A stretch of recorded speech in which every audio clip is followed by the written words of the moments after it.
Et nous restons à l'école Saint-Charles où nous attend le commissaire général chargé de la direction de l'éducation nationale, de la jeunesse et des sports. Les vacances de printemps débutent demain soir avec 15 jours d'avance sur la date initiale. Bonsoir Isabelle Bonal. Bonsoir Patricia. Vous comprenez tout d'abord que la décision d'avancer ces vacances n'est pas fait l'unanimité? Mais tout à fait, je peux tout à fait comprendre que les parents d'élèves se soient sentis un petit peu décontenancés parce que certains avaient réservé des vacances en famille. C'est quand même important de partir en famille. Et puis aussi, ils se sont inquiétés car ils ont pensé à tort que nous n'allions pas garder leurs enfants. Donc là, il y a eu un réel malentendu. Mais je comprends tout à fait que changer des vacances du jour au lendemain, ce n'est pas une chose facile. Et la Donc, réactivité a été le mot d'ordre, hein. Également système D en quelque sorte. L'objectif premier aujourd'hui, c'est d'accompagner au mieux les parents d'élèves face à ces vacances anticipées. absolument. Alors, pourquoi nous avons voulu anticiper les vacances et nous aligner sur la France? Alors déjà, vous savez très bien que nous sommes toujours synchronisés avec les vacances de l'Académie de Nice. Donc, pourquoi? Si le rectorat allait être fermé, nos écoles ouvertes. Nous avons souvent des visites d'inspecteurs qui viennent former nos professeurs ou qui viennent les inspecter. Nous nous alignons sur la France pour les examens. Vous savez très bien que le DNB, le brevet des collèges, l'ancien brevet des collèges bien sûr, le baccalauréat, le BTS, enfin bref, tous les bacs, se passent en France en grande partie et sont notés par des professeurs français. Donc c'est pour cela que nous avons voulu nous aligner. Et puis autre chose, on aurait, si les professeurs avaient dû venir chez nous, absolument, on aurait dû accueillir leurs enfants à Monaco.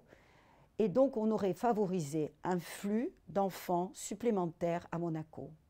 Donc, vous savez très bien que le mot d'ordre, c'est avant tout la santé. De toute façon, malheureusement, beaucoup vont devoir renoncer à leurs vacances parce qu'on ne peut pas, vous le savez très bien, partir en voyage actuellement. On ne peut pas s'éloigner à plus de 10 km à la ronde, à moins d'avoir un motif impérieux. Donc, on a essayé de prendre la moins mauvaise décision. Et aujourd'hui, vous allez mettre en place des structures qui vont permettre d'accueillir les enfants de 3 à 12 ans dès la semaine prochaine. Peut-être tout d'abord, commençons par les plus jeunes. Alors, de toute façon, on n'a jamais envisagé de fermer le centre de loisirs, hein, jamais. Le centre de loisirs à la Turbie, effectivement, est fermé parce que nous n'avons pas eu les autorisations françaises et nous n'avons pas pu garder le centre de loisirs ouvert. Mais immédiatement, nous avons anticipé la chose et toutes les activités que les enfants du centre de loisirs âgés de 3 à 12 ans auraient pu faire à la Turbie, ils vont pouvoir le faire à Monaco. Donc, si vous voulez, le point de ralliement, c'est l'école des Révoirs, le matin à 8 heures jusqu'à 9h30.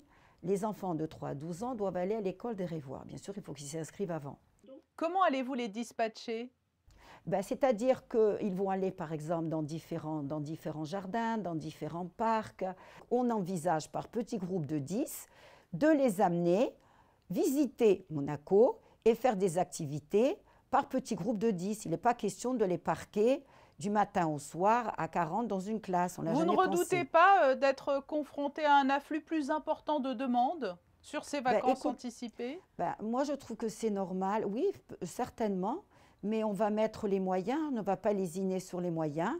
On a déjà la possibilité d'accueillir 250 enfants au centre de loisirs. On a aussi le passeport culture hein, pour les plus grands, de 11 ans à 25 ans. Hein. Donc là aussi, c'est les jeunes, les adolescents et les plus grands pourront aussi utiliser le passeport culture. Et puis ce qu'il faut dire aussi, Isabelle Bonal, c'est que les vacances sont souvent propices au repos, mais pour les familles qui souhaiteraient consolider les apprentissages, là aussi, il y aura une formule proposée. Ce sont des stages de remise à niveau.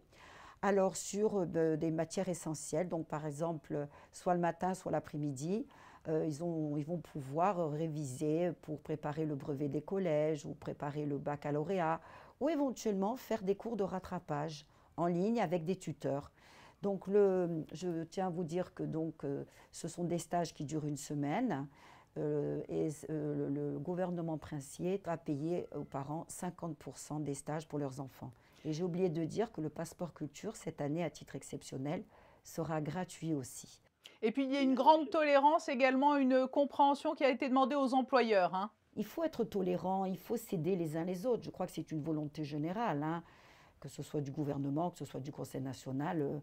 Le tout, c'est d'être constructif et qu'on essaie de trouver les meilleures solutions pour tout le monde, hein. Isabelle Bonal, ces vacances anticipées ont également bouleversé le calendrier de fin d'année.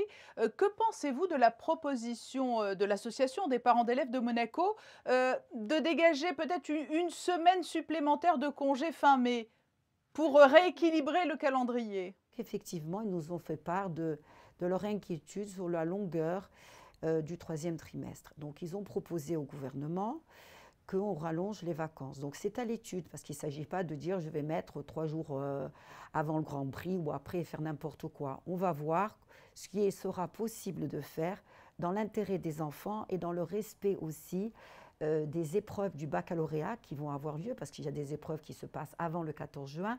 Donc, on va faire en sorte d'équilibrer tout ça. Mes services sont déjà au travail. Tous les chefs d'établissement, et je les remercie, ont joué le jeu, nous ont fait remonter leur programmation, parce que c'est évident qu'on n'improvise pas au jour le jour. Et donc, on va faire au mieux, c'est-à-dire d'être à l'écoute des parents d'élèves et de trouver la meilleure solution. Voilà un message rassurant. Merci beaucoup Isabelle Bonal pour toutes ces précisions alors que les vacances de printemps débuteront donc dès demain soir. Absolument. Et nous accueillerons avec joie nos chers élèves de Monaco.